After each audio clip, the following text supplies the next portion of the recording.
those kinds of shots even with drop shots? I didn't know that!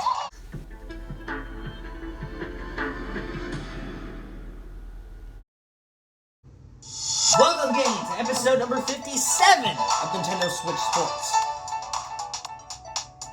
Oh, look at these fancy little girls. Ooh, okay. What we got going on here? Well, guys, in the last episode, your boy was trying to say that he got himself a new bowling suit and everything, but in the process, I found out that they made an update where you can actually retrieve certain past stuff if you hadn't gotten the chance to complete them before. So, that is awesome to me. Anyway, as far as I'm concerned, let's actually change things up a little bit and use a dark-skinned character for this one. Let's give a bit more brown attributes to this row here. And why not? I think this hairstyle fits her best. Let's do that. Emblem paint. Well, let's do the freckles on the nose for now.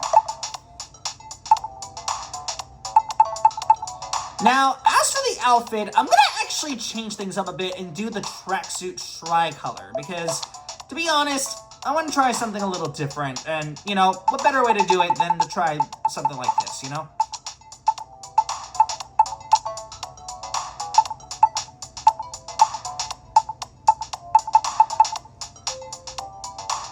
Ooh, that's a tough one. I think as far as the glasses are concerned, let's give her... You know what? No, screw it. Let's give her simple earrings. I think this will suit her best. Okay. I think it looks like she's good to go, so... Wait, let me make sure I gave her female eyes. 1 second. Okay, never mind. I got her. Alright. Alright, she looks good to go. Let's go ahead and use this gal.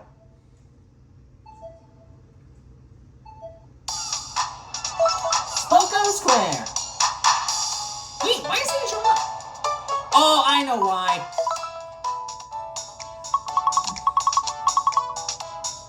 Purple Street Collection, huh? Okay, so that's what this collection is called. Okay, Purple Street Collection. Okay, I'm game. Alright, let's start off with a little badminton for today's first episode. You gotta try something new every once in a while, so let's try some badminton for once. I mean, after all, you gotta switch it up every once in a while, so... Badminton.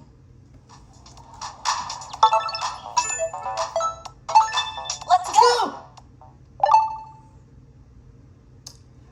By the way, when I can, guys, I'll see if I can try and, set up the first episode of my Nuzlocke later. But anyway.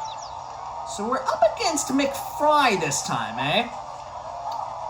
Hey, then I see him with the middle trick games and everything. This looks so surreal using a barbecue thing as a badminton. Seriously. But you know what? I'm not even complaining.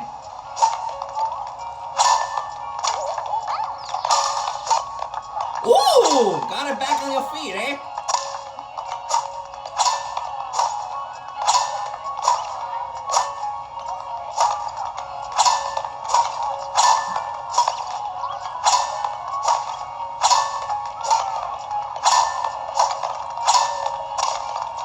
Ooh, he tried. He tried getting me with that, but he missed.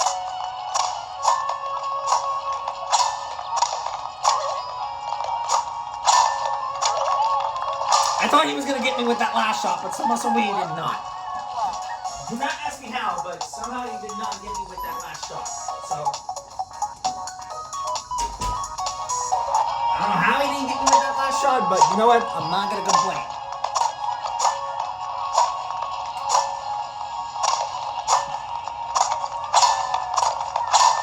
You can do those kinds of shots even with drop shots? I didn't know that. I didn't know you can do those kinds of shots even if they're drop shots. That's my first time discovering that. Okay. I see this game trying to be smart with its own particular needs. Oh, by the way, I just saw the new DLC for the Booster Course Pass in regards to the 4th DLC. I didn't get the chance to share my thoughts on what I thought about the first 3 DLC booster course passes in regards to the courses and everything.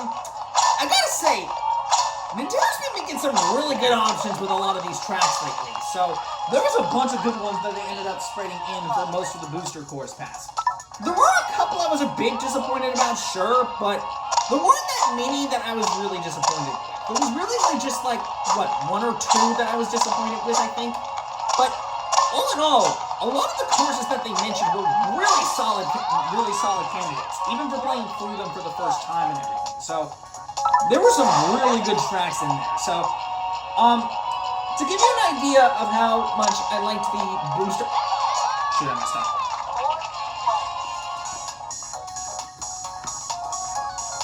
Sorry, that was my fault. I was trying to say something and I ended up just not getting the deal. That's okay. To give you an idea of how much I liked the booster course pass, there was a lot of courses, like, for example, the Coconut Mall that were really good to race on. The only 2 I was really disappointed with at the moment were really only just, Toad Circuit and SNES Mario Circuit 3.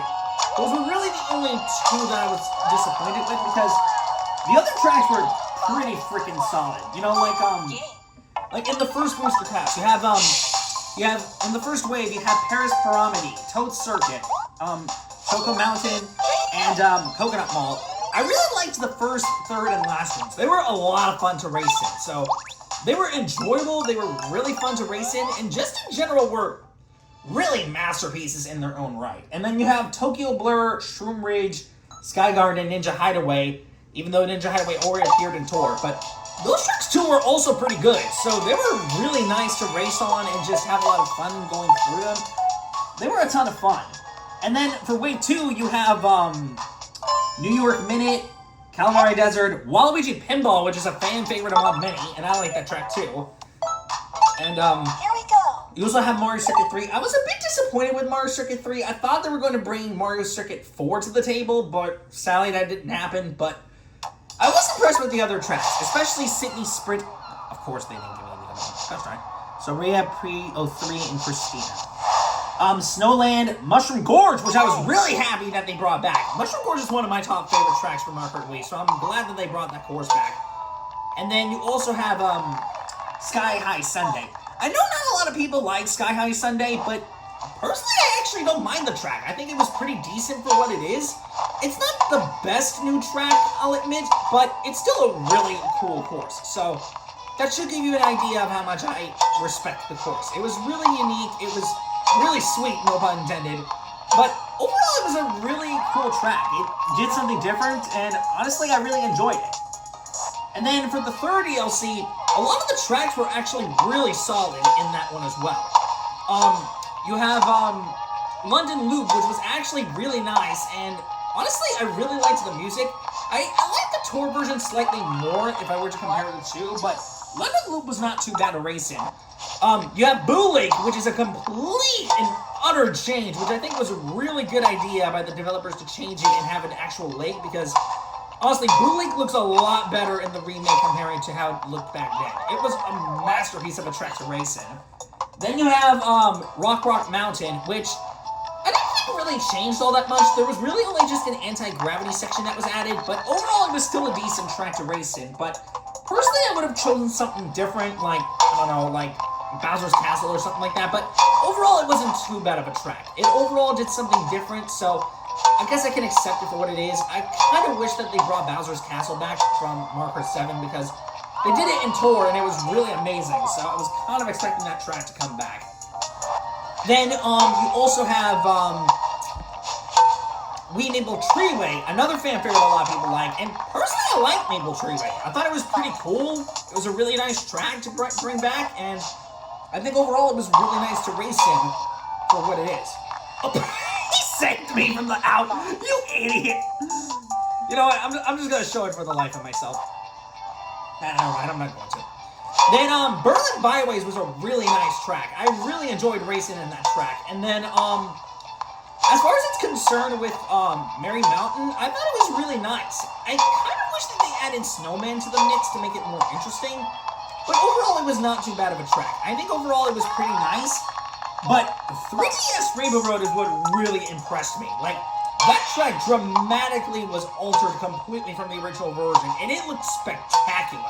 Like, seriously, it's not even the same not the same 3DS Rainbow Road anymore. It's been like completely altered comparing to before, and the track just in general is just incredible. Like, honestly, that track was a massive upgrade from the 3DS era, and I really enjoyed how amazing it was.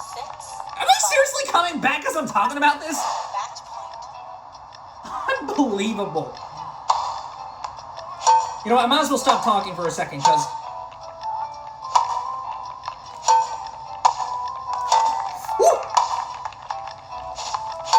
I completely missed it. I thought he was going to miss it, but no, apparently he did. No, I got it. I completely came back after that. Wow. Insane. Now, as far as it's concerned with the DLC for the next wave, in the Fruit Cup and the Boring Flower Cups, I was really happy that they brought back Amsterdam Drift. I'm a real big fan of that track, and Singapore Speedway I think was okay. Bangkok Rush, I'm really excited to race in because that track was pretty awesome for me to race in as of recently. Riverside Park looked phenomenal. It looked really good and very different from the original, and Deep Summit is just as amazing as before. I loved that track. And then Waluigi Stadium, I don't know what they did to that track, but it looked unrecognizable. Like, it was not even like the original track at all. It was completely altered, and honestly, I admire that with this track. And then for Yoshi's Island, that track is a masterpiece. Like, I can tell that's probably going to be the best track in the 4th DLC. It looks incredible. I cannot tell you how amazing that track is. The only track I was slightly a bit disappointed with, I think we can agree with many, is DS Mario Circuit. I was not too happy when they brought that track back, but it looks really good. I mean, that's at least a positive. I would have chosen DS Airship Fortress, but that's just me. Anyway. What do we got here? French flag parka. Well, ironically, I'm part French, so you know what? I'll take that decent reward. I'll take it. So yeah, just wanted to give you a little bit of trivia on that. It's not really related to this game, but I just wanted to give you a little bit of trivia about that, okay? That's all. But other than that, I'm really proud with the tracks that they presented for this one. I think they are pretty good. I don't know if they're going to be as good compared to the next wave. I'm really curious about what the next wave is going to present, to be honest with you guys. But I'm also curious. Even though there are no more data mine tracks on the 3DS, DS, or N64, I'm still kind of hoping that they bring back DS Airship Fortress, or at the very least 3DS Bowser Castle for the remaining 2 waves. I'm not going to promise that that's going to happen, but if that does indeed happen, then I will be more than happy with it. Because, seriously guys, we need to get those games back. Like, in all seriousness, we do need to get those tracks back. If we can somehow get them back by the time summer and fall hits, then I'm more than content with having those tracks back. I mean, I'm not saying they are going to necessarily come back, but if they do indeed come back, man, then I'll be more than happy with it. But anyway, I'm going to wrap up this episode here. I do hope that you guys enjoyed this episode. It's been tons of fun making this episode, even though I literally just talked about something that was not Nintendo Switch Sports for like literally 10 seconds. But anyways, I'll see you next time for the next episode when I come back. So till next time, y'all, I will see you guys later. So till next time, guys, bye.